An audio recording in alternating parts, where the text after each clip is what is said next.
नमस्ते। ग्रंथ ज्ञान में आपका स्वागत है। आज हम श्रीमद् भगवत गीता का 13वां अध्याय पढ़ेंगे, क्षेत्र क्षेत्रज्ञ विभाग योग। भगवत गीता के 18 अध्यायों को 3 भागों में बांटा गया है। पहला भाग 1 से 6 अध्याय। इस भाग में कर्मों से जुड़ी सारी बातें बताई गई हैं, इसलिए इस भाग को कर्म भाग कहा जाता है। दूसरा भाग है 7वें से 12वां अध्याय। इस भाग को भक्ति भाग कहते हैं, क्योंकि इस भाग में भक्ति से जुड़ी काफी बातें बताई गई हैं। तीसरा भाग है 13वें से 18वां अध्याय। इस भाग को तत्व ज्ञान कहते हैं। तत्व ज्ञान का मतलब है नॉलेज ऑफ द एलिमेंट। 13वां अध्याय तत्व ज्ञान का पहला अध्याय है और इस अध्याय में हमारे शरीर, व्यवहार और कर्मों के संबंध को बताया गया है। और साथ ही ये भी जानने को मिलता है कि हम अपने शरीर को, व्यवहार को, पर्सनालिटी को या अपनी जिंदगी को कैसे बदल सकते हैं। आइए अध्याय शुरू करते हैं। श्रीमद् भगवत गीता अध्याय 13 क्षेत्र क्षेत्रज्ञ विभाग योग। अर्जुन उवाच प्रकृतिम पुरुषं चैव क्षेत्रं क्षेत्रज्ञमेव च एतत् वेदितुम् इच्छामि ज्ञानं ज्ञेयं च केशव। अर्जुन कहते हैं, हे केशव, मैं प्रकृति और पुरुष, क्षेत्र एवं क्षेत्रज्ञ तथा ज्ञान और ज्ञेय के विषय में जानने का इच्छुक हूँ। श्री भगवान उवाच इदं शरीरं कौन्तेय क्षेत्रमित्यभिधीयते एतद्यो वेत्ति तं प्राहुः क्षेत्रज्ञ इति तत्विदः। श्री कृष्ण भगवान कहते हैं, हे कुंती पुत्र, ये शरीर क्षेत्र कहलाता है और इस शरीर को जानने वाला क्षेत्रज्ञ कहलाता है। क्षेत्रज्ञं चापि माम विद्धि सर्व क्षेत्रेषु भारत क्षेत्र क्षेत्रज्ञयोर्ज्ञानं यतच ज्ञानं मतम मम। तुम मुझे सारे शरीरों को जानने वाला समझो और मेरे अनुसार इस शरीर और इस शरीर को जानने वाले को जान लेना ज्ञान कहलाता है। तत क्षेत्रं यच्च यादृक्च यद्विकारी यतश्च यत् स च यो यत् प्रभावश्च यत् समासेन मे शृणु। अब तुम मुझसे ये संक्षेप में सुनो कि कर्म क्षेत्र क्या है, ये किस प्रकार बना है, इसमें क्या परिवर्तन होते हैं, ये कहाँ से उत्पन्न होता है और इस कर्म क्षेत्र को जानने वाला कौन है और इसका क्या प्रभाव है। ऋषिभिर बहुधा गीतम छंदोभिर विविधे पृथक ब्रह्म सूत्र पदेश्चैव हेतुमद्भि विनिश्चते। अलग अलग प्रकार के वैदिक ग्रंथों में अलग अलग ऋषियों ने कार्यकलापों के क्षेत्र तथा उन कार्यकलापों के जानने वालों के ज्ञान का वर्णन किया है। इसे विशेष रूप से वेदांत सूत्र या ब्रह्म सूत्र में कार्यों और उन कार्यों के कारणों के पूरे तर्क के साथ प्रस्तुत किया गया है।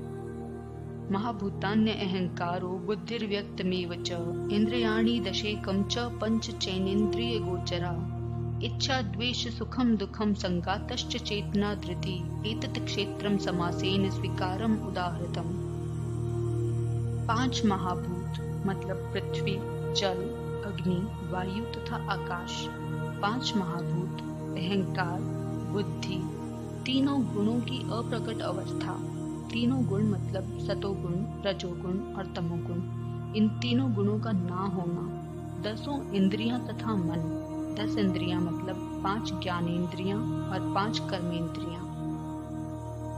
5 इंद्रियों के विषयों से जुड़ी चीजें जैसे कि सुगंध, स्वाद, दिखना, स्पर्श और ध्वनि। 5 इंद्रियों के विषयों से जुड़ी चीजें इच्छा, द्वेष, सुख, दुख, संगात, जीवन के लक्षण और धैर्य, इन सबको संक्षेप में कर्म का क्षेत्र और उनके अंदर की क्रियाएं कहा जाता है।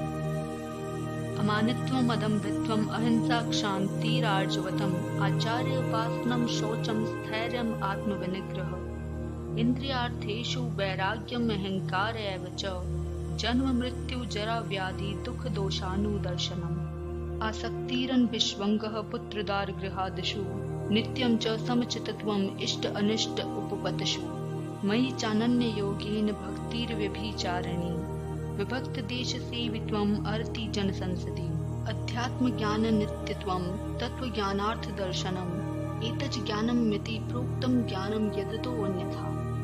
विनम्रता, दंभ विहीनता मतलब दमन न करना, अहिंसा, सहन शक्ति, सरलता, पवित्रता, गुरु की उपासना करना, स्थिरता, आत्म संयम होना, खुद पर काबू होना, इंद्रियों की इच्छा का परित्याग करना, अहंकार का अभाव होना, जन्म, मृत्यु, वृद्धावस्था तथा रोग जैसे दोषों की अनुभूति, उनका आभास होना, वैराग्य, संतान, स्त्री, घर तथा अन्य वस्तुओं की ममता से मुक्त होना, अच्छी और बुरी दोनों घटनाओं को समान भावना से देखना, मेरे प्रति निरंतर अनन्य भक्ति होना, एकांत स्थान में रहने की इच्छा होना, जन समूह से विलगाव मतलब लोगों के समूह में कोई लगाव न होना, आत्म साक्षात्कार मतलब खुद को जानने की महत्वता को स्वीकारना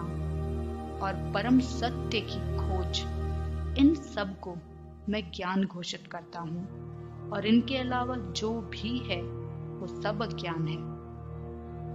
ज्ञेयं यतत् प्रवक्ष्यामि यज् ज्ञात्वा अमृतम् अश्नुते अनादि मत् परम ब्रह्म न सतना सदुच्यते।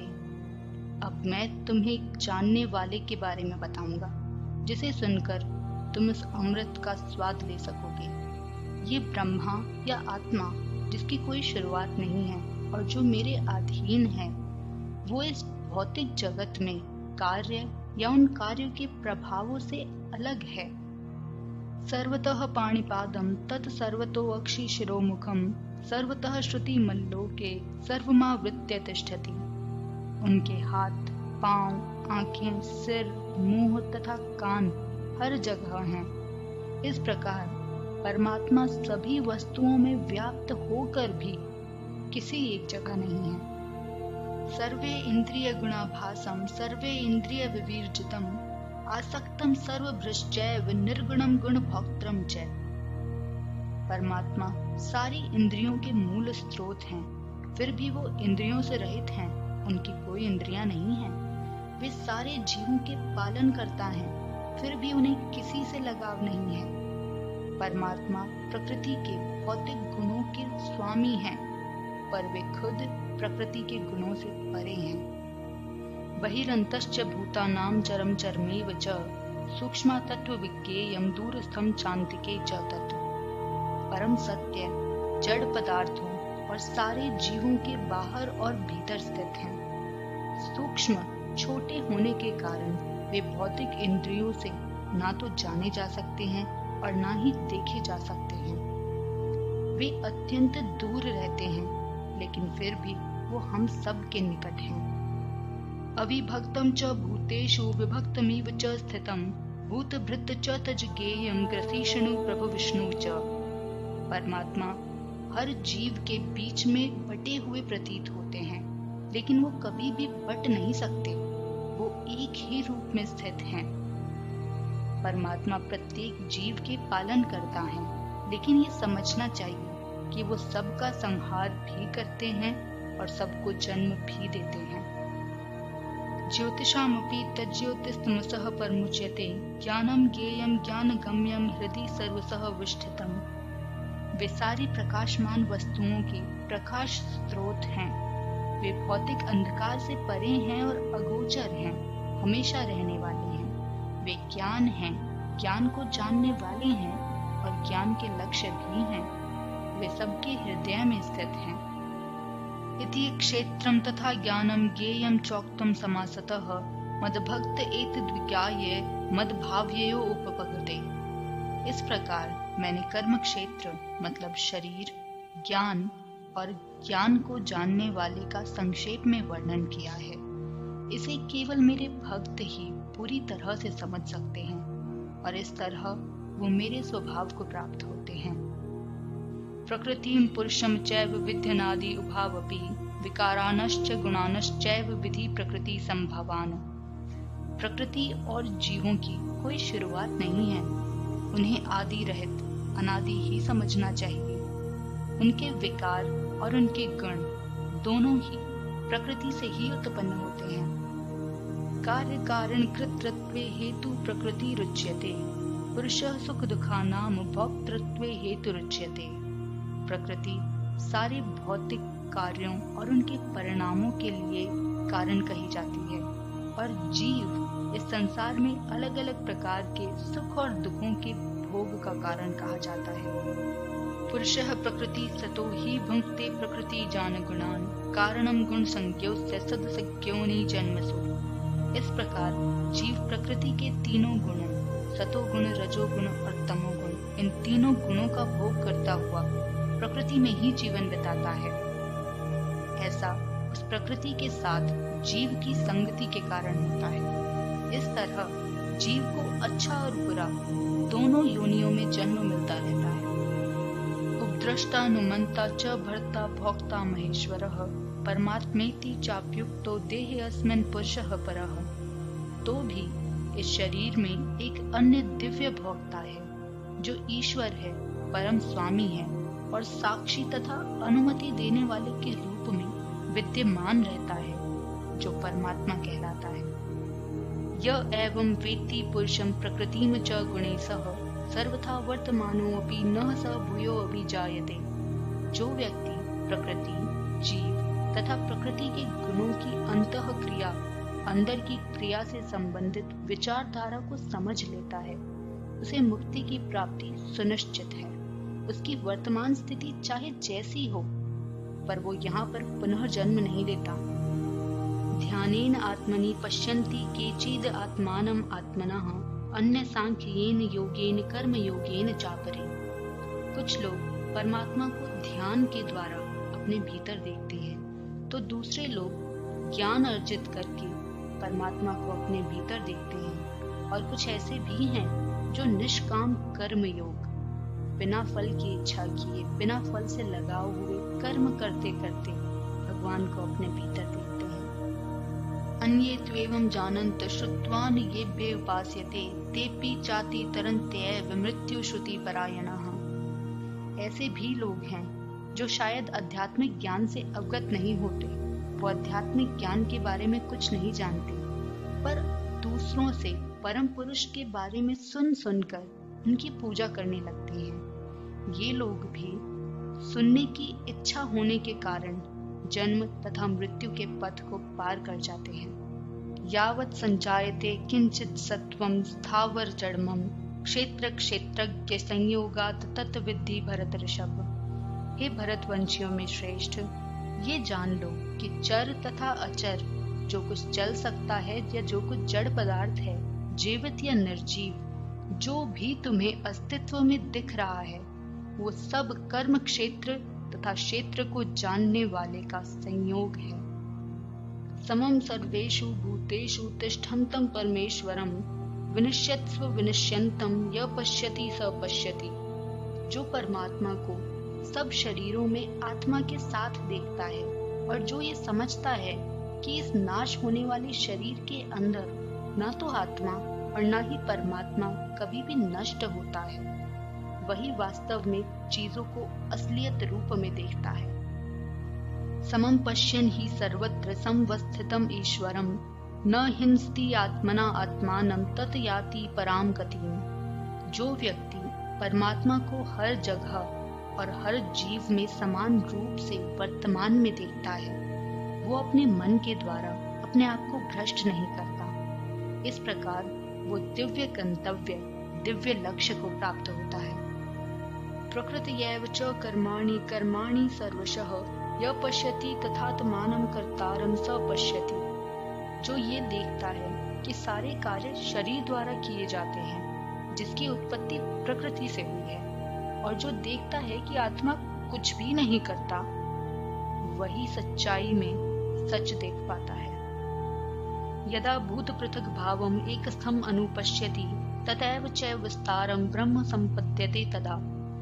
जब विवेकवान व्यक्ति अलग अलग भौतिक शरीरों के कारण अलग अलग स्वरूपों को देखना बंद कर देता है और ये समझता और देखता है कि किस प्रकार जीव हर जगह फैले हुए हैं, तो वह ब्रह्म बोध परमात्मा को प्राप्त होता है।